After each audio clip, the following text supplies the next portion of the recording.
Nous vous saluons dans le précieux et puissant nom de notre Seigneur et Sauveur Jésus-Christ. Nous sommes très heureux de vous retrouver à notre émission spéciale d'édification en ce jour dominical. Nous savons que vous avez passé une merveilleuse semaine dans laquelle sûrement vous avez profité des grâces et des merveilles de Dieu, et aujourd'hui est un jour de repos spirituel, jour pendant lequel plusieurs personnes pensent à adorer le Seigneur et à le remercier pour tout ce qu'ils auront pu obtenir pendant la semaine. Je suis le révérend apôtre Anne Péniel et je suis là aujourd'hui pour traiter avec vous d'un sujet très important, un sujet qui, des fois, échappe à la corporation à laquelle nous appartenons, notamment la corporation pastorale, parce que nous voulons reléguer ce sujet à une ambiance d'école biblique, dans un lieu de formation plus adapté. Mais en fait, ils sont nombreux, ceux qui nous écoutent et ceux qui ont besoin d'entendre et de comprendre comment est-ce que les choses devraient fonctionner quant à l'interprétation de la parole de Dieu. Est-ce que la Bible est juste un livre qui doit figurer sur nos rayons? Est-ce que la Bible est juste un livre qui est comparable à n'importe quel roman et qu'on pourrait interpréter selon sa guise? Est-ce que la Bible est un livre que beaucoup devraient étudier sans qu'il n'y ait des principes, des bases ou une sorte de méthodologie pour mieux la comprendre? Aujourd'hui, j'aimerais vraiment me pencher sur ce cas.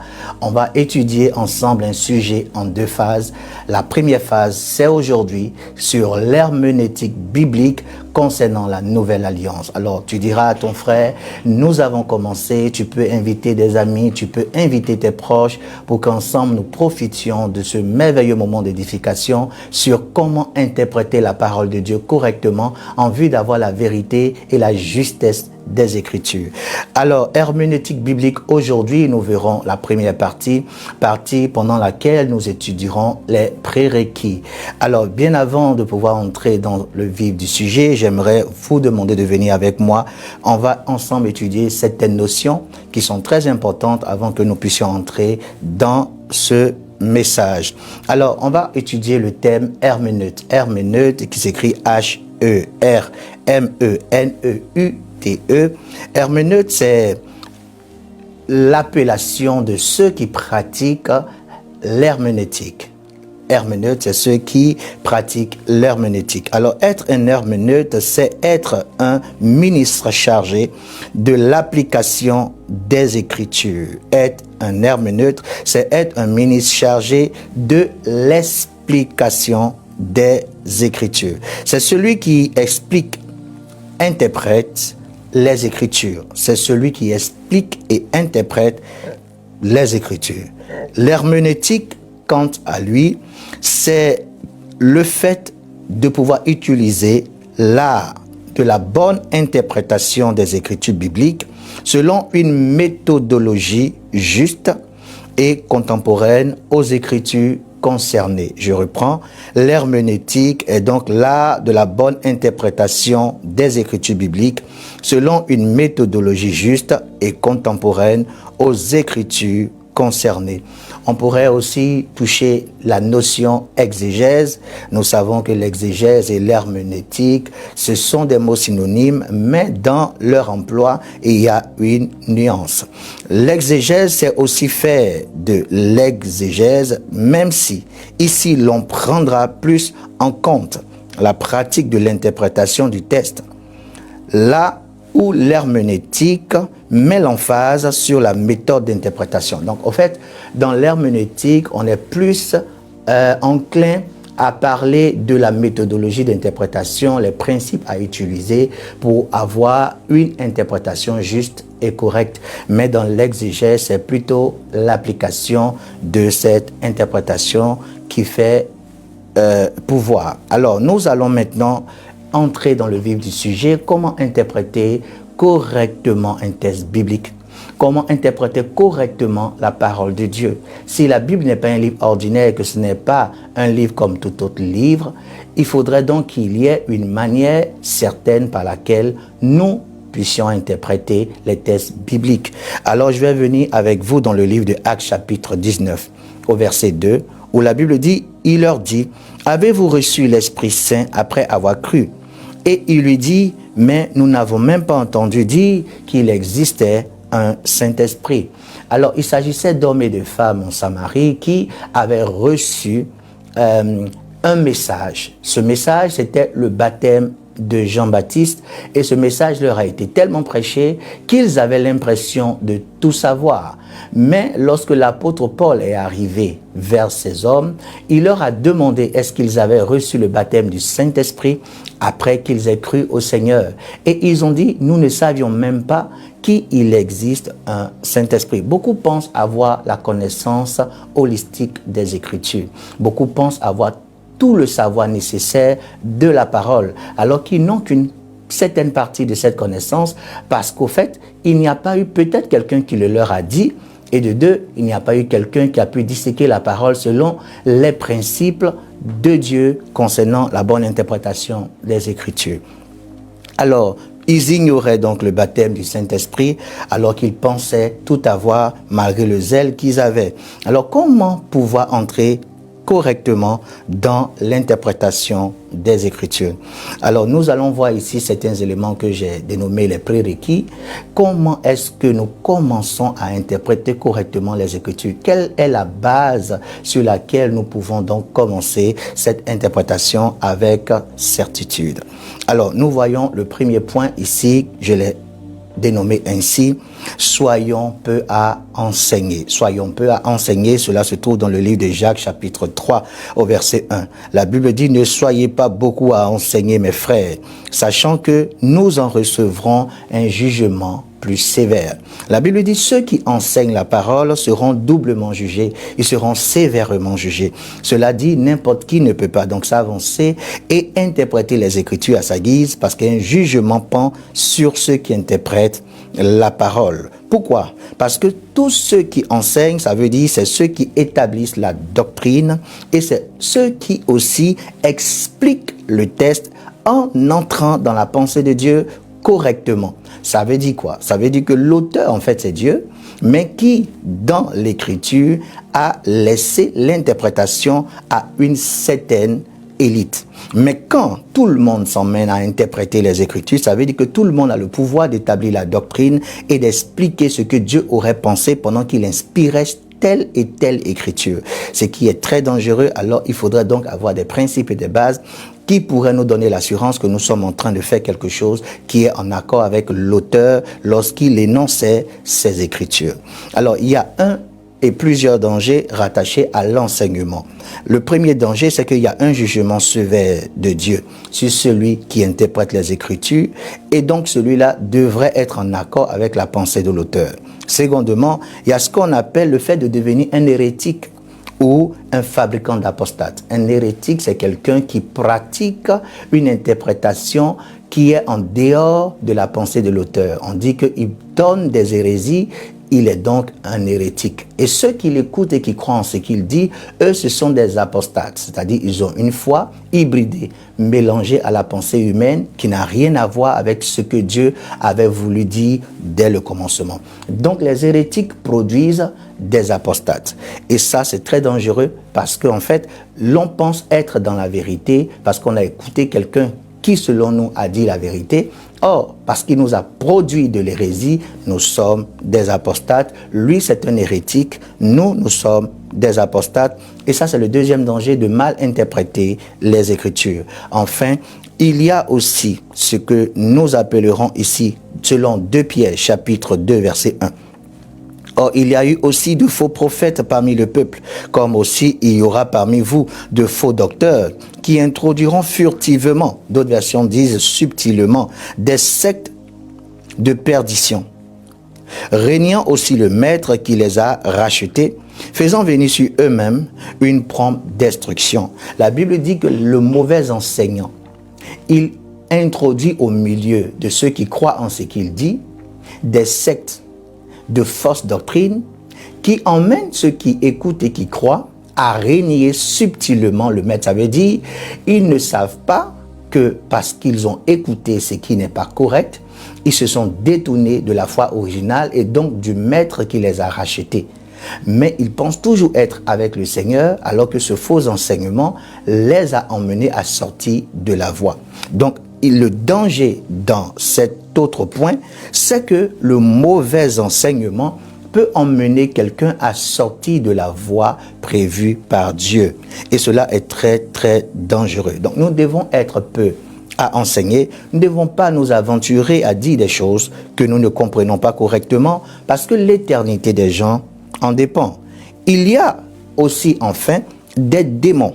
Il y a des démons qui séduisent et conduisent les enseignants à l'erreur. Alors, beaucoup d'erreurs que nous avons aujourd'hui dans le corps du Christ et dans la connaissance spirituelle sont le produit de certaines personnes qui, après avoir obtenu de la notoriété et une grande audience, se sont emmenées à faire des déclarations concernant certaines écritures et qui ont induit un grand nombre dans l'erreur. Parce qu'au fait, on croit que la notoriété dénote de ce que nous sommes vrais dans tout ce que nous disons. Or, il y a une méthode d'interprétation biblique qui n'a rien à voir avec que tu sois connu ou que tu ne sois pas connu.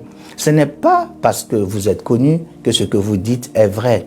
Vous pouvez facilement être utilisé par le diable pour tromper un grand nombre. Et voilà pourquoi il faut faire très attention toutes les fois où vous vous mettez à interpréter la parole de Dieu. La Bible dit qu'il y a des démons séducteurs qui conduisent beaucoup d'enseignants dans l'erreur. Beaucoup d'esprits d'erreur sont répandus dans nos enseignements. Beaucoup de doctrines de démons sont répandues dans nos enseignements. Et plusieurs chrétiens sont des apostates parce qu'ils ont reçu un enseignement qui n'a rien à voir avec la parole de Dieu, mais ils y croient Dieu comme fait, tout en ayant régné subtilement le Maître. Et nous sommes là pour corriger cela et nous essaierons tant bien que mal de ramener le grand nombre à la vérité.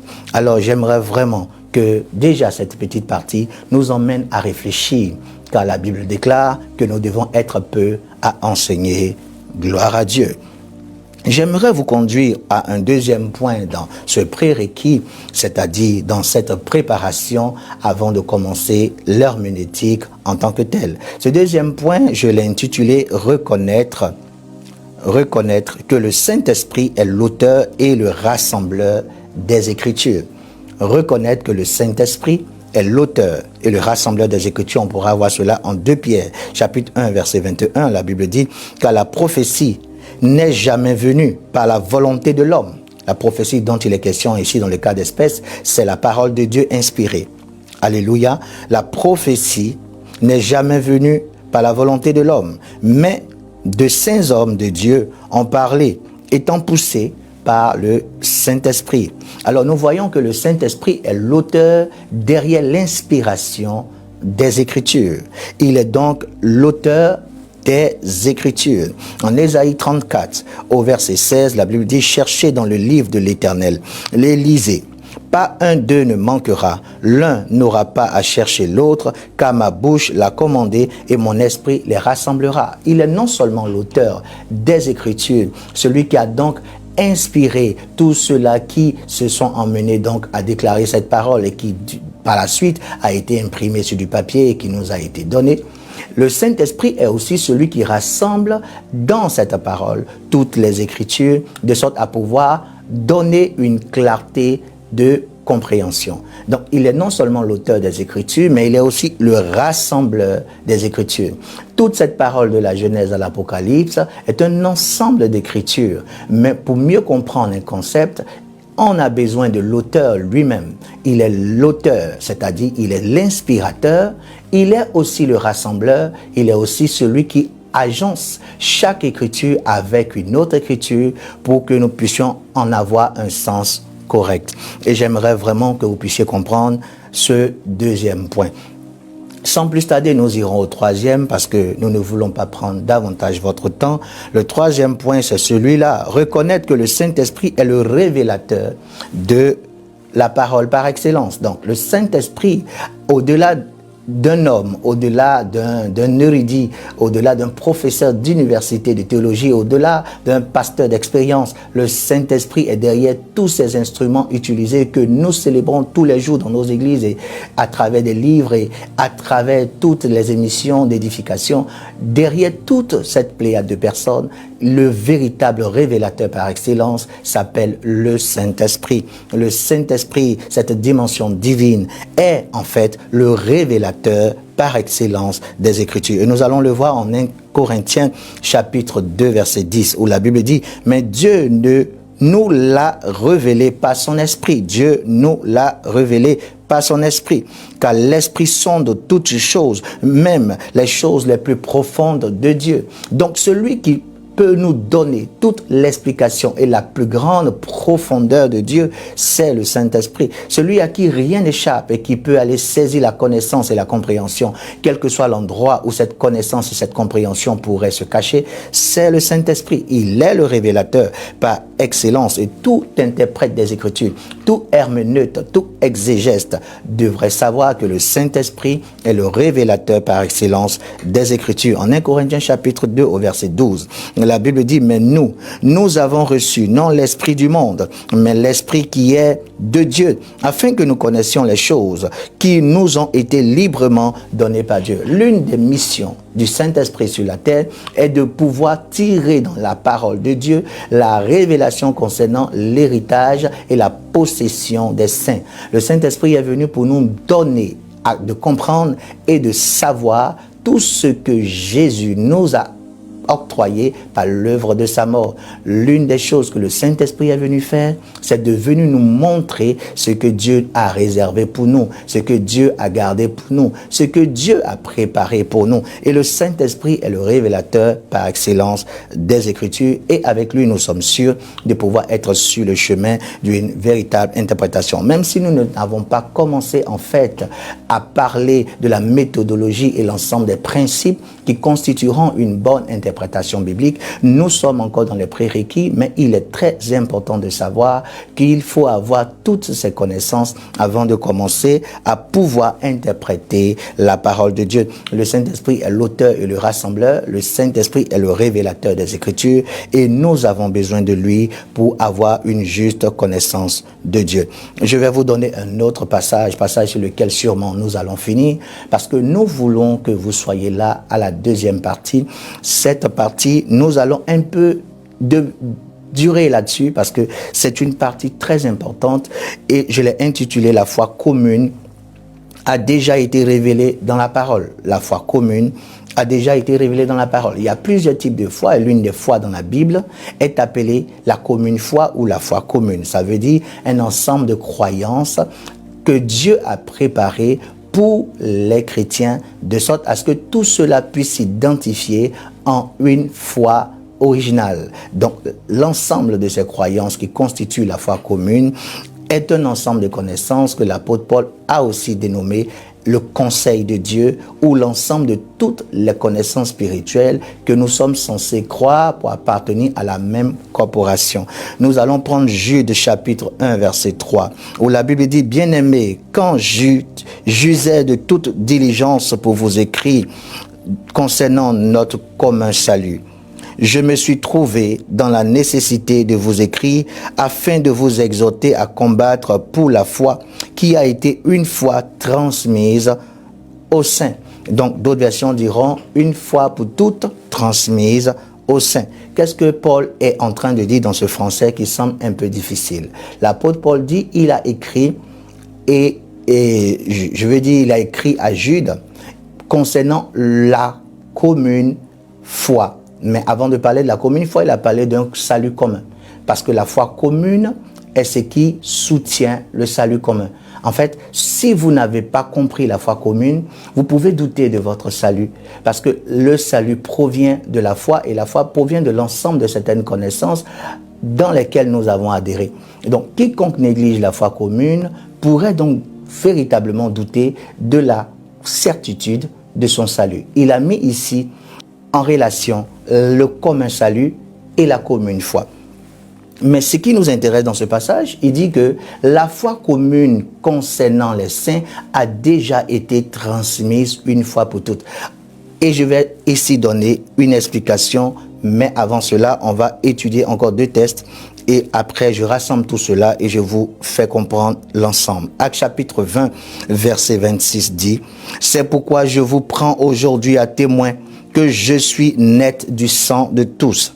Je ne porte le sang d'aucune personne sur moi. Parce qu'au verset 27, il est dit, car je n'ai mis aucune réserve à vous annoncer tout le conseil de Dieu. C'est un synonyme de la foi commune. Ça veut dire qu'il a dit tout ce que Dieu a réservé pour que les saints puissent comprendre la qualité et la grandeur de la foi. En fait, l'ensemble de toutes les croyances que les chrétiens devraient censés connaître, Paul appelle cela le conseil de Dieu. Et il appelle cela aussi la foi commune.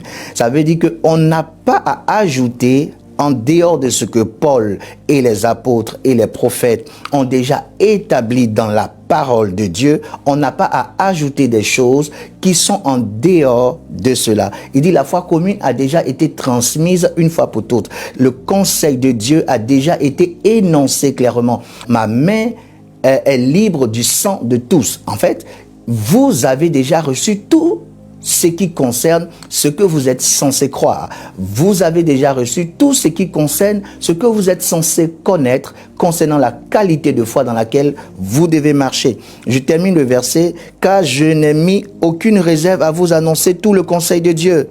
Ça veut dire quoi? Vous n'avez plus rien à ajouter concernant les Écritures. Vous ne pouvez pas prendre quelque chose en dehors, mais vous pouvez que prouver ce que vous prêchez dans la parole.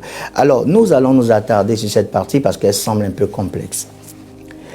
Est-ce que on pourrait donc dire que ce que Paul nous a donné dans la parole de Dieu est suffisant ou nous devrions y ajouter d'autres choses qui seraient en dehors des Écritures? Selon ce que nous avons vu ici, l'apôtre Paul dit que la foi commune ou l'ensemble des connaissances ou l'ensemble des croyances destinées aux croyants a déjà été transmise une fois pour toutes. Ça veut dire que nous avons dans le cadre de la Genèse à l'Apocalypse, nous avons l'ensemble de tout ce qui nous est nécessaire pour connaître tout ce que Dieu nous appelle à connaître, pour savoir ce que Dieu nous appelle à savoir, pour croire ce que Dieu nous appelle à croire. Nous n'avons pas besoin d'aller au-delà des Écritures. La foi commune a déjà été transmise aux saints une fois pour toutes. Tout le conseil de Dieu a déjà été expliqué aux saints à travers ce contexte de la Genèse à l'Apocalypse une fois pour toutes. Paul dit il n'y aurait donc pas d'autres nouvelles révélations. Nous ne sommes pas appelés à chercher en dehors donc de ce qui nous a conféré comme connaissance, comme écriture, comme savoir, d'autres choses. Alors, tout cela a pour but de circonscrire notre champ d'étude. Parce que dans la deuxième partie, nous verrons la méthodologie, l'ensemble des principes pour interpréter correctement les Écritures. Mais il fallait déjà poser les bases et savoir que nous sommes dans un cadre spécifique et nous n'avons pas le droit d'aller au-delà des limites que les apôtres ont déjà établies, que les prophètes ont déjà établies. Nous sommes sur un lieu d'étude appelé la foi commune. Nous sommes sur un lieu d'étude appelé le conseil de Dieu. Nous allons travailler juste dans ce contexte, dans le cas d'espèce. Nous n'irons pas au-delà des Écritures, car la foi commune a déjà été transmise au juste une fois pour toutes. Beaucoup de personnes parlent de nouvelles révélations. Beaucoup de personnes parlent de visitation. Beaucoup de personnes parlent d'expériences nouvelles. Toutes ces choses devraient venir apporter une confirmation de ce qui est écrit dans la parole, mais jamais apporter une déformation ou une continuité des Écritures. Beaucoup disent, au-delà de la Bible, ils ont eu d'autres révélations. Beaucoup disent qu'un ange est venu leur dire ce qui n'est pas écrit et qui ne peut même pas être soutenu par la parole. Beaucoup ont des champs d'études bien au-delà du conseil de Dieu, bien au-delà de la foi commune. Et ils emmènent des multitudes de personnes à les suivre dans des chemins qui ne sont pas sûrs, vu qu'il n'y a pas d'écriture qui puisse soutenir ce qu'ils disent ou ce qu'ils pratiquent. L'objectif de cet entretien est de vous emmener à pouvoir rester circonscrit à pouvoir rester dans le contexte des Écritures, à pouvoir rester dans le champ prévu par Dieu, à pouvoir rester sur le chemin établi par Dieu. J'espère ne pas avoir pris assez de votre temps. J'espère que vous serez avec nous à la deuxième partie où nous vous énoncerons les différentes clés par lesquelles vous pouvez interpréter la parole de Dieu et avoir une foi certaine. Parce que la Bible dit, beaucoup ont régné subtilement le maître, ayant écouté des hérésies, parce que des hérétiques se sont infiltrés parmi nous, ont annoncé du mensonge au lieu de la vérité, ont annoncé leurs propres pensées au lieu d'annoncer la parole de Dieu, et cela est un danger pour notre foi. J'espère que le Seigneur vous bénira et que cela sera pour vous un sujet de réflexion jusqu'à notre prochaine rencontre. Que la grâce du Seigneur soit avec vous. Shalom. Si vous avez été touché par ce message et que vous désirez donner votre vie au Seigneur Jésus, faites cette prière avec moi. Père Céleste, je viens à toi au nom de Jésus. Ta parole dit en Acte 2, verset 21. Quiconque invoquera le nom du Seigneur sera sauvé. J'invoque ton nom, Jésus, mon Seigneur. Car je suis un pécheur dans mon être tout entier. Je confesse que Jésus-Christ est le Fils de Dieu, mort pour mes péchés et ressuscité pour me justifier. Je crois qu'il est le Seigneur et je le crois dans mon cœur. Je suis maintenant né de nouveau. Je suis un chrétien, un enfant du Dieu Tout-Puissant. Je suis entièrement pardonné et je suis sauvé. Selon Luc 11, verset 13, il est écrit « Si donc méchants comme vous l'êtes, vous savez donner de bonnes choses à vos enfants, à combien plus forte raison le Père Céleste donnera-t-il le Saint-Esprit à ceux qui le lui demandent. Père, je te demande aussi de me remplir du Saint-Esprit au nom de Jésus. Saint-Esprit, révèle-toi en moi alors que je loue Dieu. Je m'attends de tout mon cœur à parler en d'autres langues selon que tu me donnes de m'exprimer. Au nom de Jésus. Amen.